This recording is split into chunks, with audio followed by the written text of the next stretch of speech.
Hey guys, hope you're having a great day. It's your boy Phil. So today we are going to cook oven baked pork ribs and bibingka. So what are we waiting for? Let's start the video.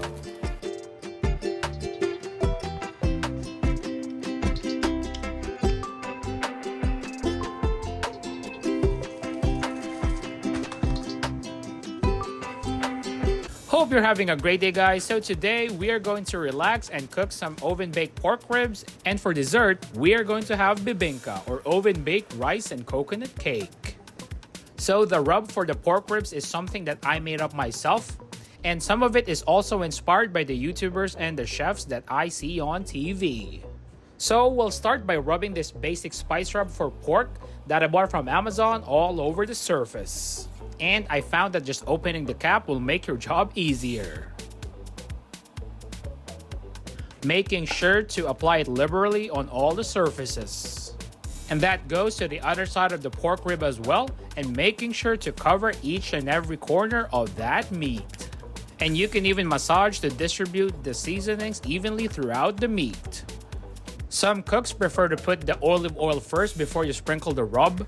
But me, I kinda do the opposite, and I noticed that as you massage and distribute all of those spices with the oil, it tends to coat the surface of the meat more evenly, and without that clumping associated with oil and seasoning. Some chefs or cooks use mustard for the spices to stick, but for me, I just use oil to keep it simple. And I noticed that less of the spices gets wasted when you put the oil after the rub. Afterwards, cover those ribs in plastic wrap. Let it marinate for about 1 to 2 days in the fridge, making sure to seal it as tight as you can. So before putting the ribs, I preheated the oven at about 450 degrees for about 10 minutes. So I originally placed the ribs in a rotisserie bracket, but I wasn't able to get the balance, so I just placed these ribs directly through a rack, close the door, and wait for it to cook. So while waiting for this to cook, which took about an hour, we are going to prepare a favorite Filipino dessert. Bibingka is a type of rice cake native to the Philippines. This is a favorite merienda or afternoon snack, but it's also the perfect example of a classic Filipino Christmas food. It is eaten year-round, but you can mostly see it with an increasing number during the start of the holiday season, where you can find bibingka sold by street vendors, especially near churches during the holidays as well. So I'm gonna pair the bibingka later with some herbal tea for some dessert, but first we have to check on those pork ribs. So at about 30 to 45 minutes, I checked on the progress of the cooking of these ribs, and as you can see, it's going through nicely.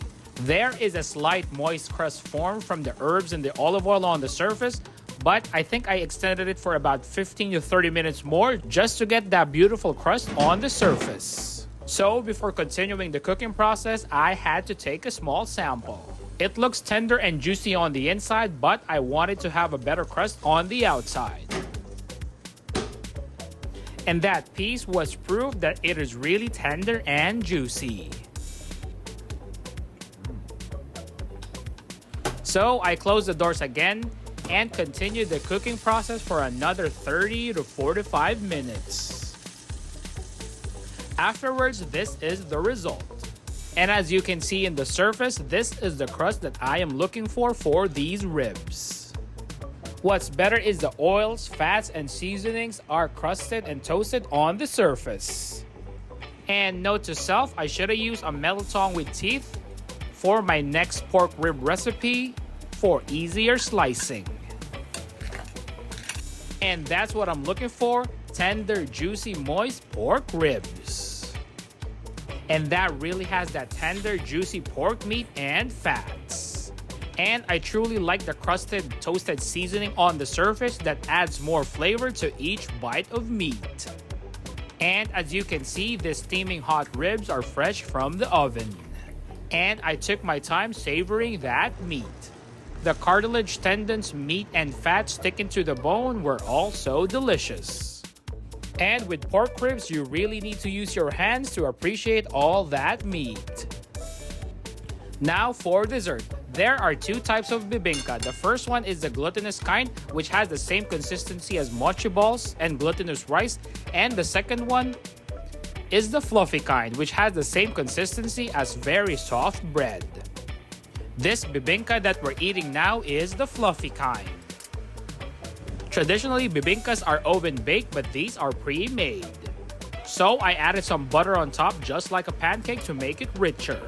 This fluffy bibingka has the consistency of a cupcake or a fluffy muffin, and a usual topping is grated mature coconut. And besides the grated coconut and butter, you can also top it with salted duck egg. And this soft, fluffy, rich, buttery treat is a favorite during the holidays. And that was a great meal indeed. Thank you for watching this video, and I really do hope that you enjoy it, and thank you for your continued support. And as always, like, comment, and subscribe. See you later in the next video, guys. Take care.